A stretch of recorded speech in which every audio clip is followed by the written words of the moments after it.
Hello and welcome to the news. This is going to be a series of videos every 2 weeks looking at new developments that I believe could be useful in cultural heritage recording. As I am particularly interested in the use of drones for recording, many of the news items will relate towards aspects of this technology.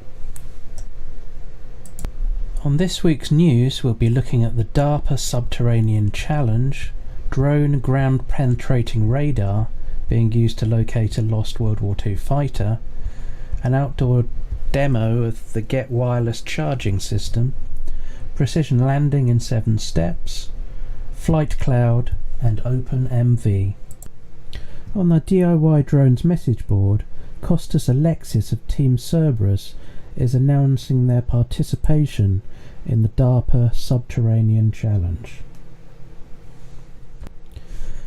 To quote the website, the DARPA Subterranean Challenge, or Sub-T Challenge, seeks novel approaches to rapidly map, navigate and search environments during time-sensitive combat operations or disaster response scenarios. Although obviously aimed at the military and disaster response, the systems produced could aid in the autonomous recording of the inside of buildings, extensive cave systems, or areas of cultural heritage interest that are too dangerous for human exploration. An interesting news item on the DIY Drones message board is written by Chris Gaps Brass, who discusses the expedition to Greenland to search for a World War II P-38 fighter, which was part of a lost squadron of 2 B-17 bombers and 6 P-38 fighters, which crash-landed in a blizzard on a glacier. The planes were buried by shifting ice sheets. They employed a DJI Matrice 600 Pro drone carrying a Cobra plug-in GPR with the UGCS ground control software controlling the flight to search for the plane beneath the ice. The GPR status and trace was displayed in the UGCS software as the flight proceeded. The drone discovered the plane at a depth of 91 meters in minutes, against the 6 to 7 hours that a GPR sled would have taken. Excavations are scheduled to take place next summer. Over on the DIY Drones message board, Dmitry Skotnikov is advertising his company's development of in-flight wireless charging for drones, developed by his company Global Energy Transmission. The hardware can charge drones over distances of dozens of meters. Aimed at delivery, monitoring, security and entertainment, it allows drones to fly 24 hours a day, 7 days a week. In the cultural heritage environment, it would allow large areas to be surveyed without the need to land and replace the battery. This would both reduce the cost of having a number of batteries and the human time taken up landing and replacing batteries and taking off again. An important part of any drone mission is landing. At present this can be imprecise, culminating with the drone not landing exactly where you want it to.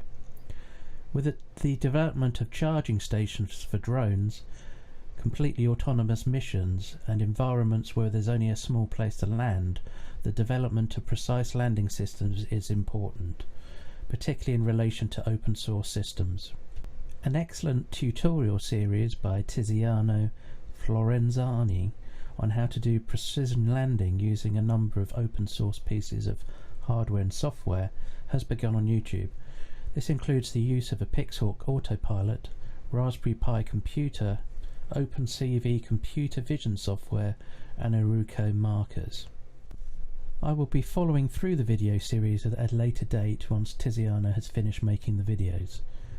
There are a number of other video tutorial series on drones, robotics, programming and OpenMV over on his channel.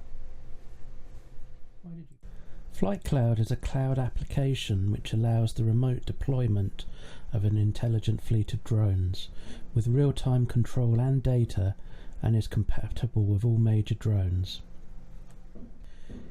It is aimed at enterprise-level companies employed in remote inspection, construction security and surveillance, and allows real-time object classification, object counting, crack corrosion detection and change detection.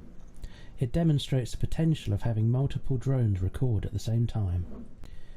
It is from FlightBase, the company that created the FlightOS, which was built on the robot operating system, which could be run on companion computers to give extra abilities to drones, such as precision landing, tracking and following, and obstacle avoidance.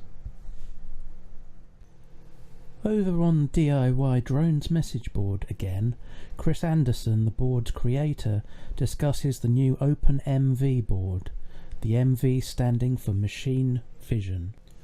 The new version of the board has just received the funding required on the Kickstarter crowdfunding platform. The board comes in multiple forms, including different cameras, such as thermal, as well as servo and motor shields, which plug into other boards, and an LCD screen to see the camera outputs. The different boards can be stacked on top of each other to add functionality. Over on the DIY Robotics site, Chris Anderson discusses the use of the board to control a computer vision autonomous car. This includes full instructions on how to build it, together with the code needed to run the vehicle, with the parts costing less than $90.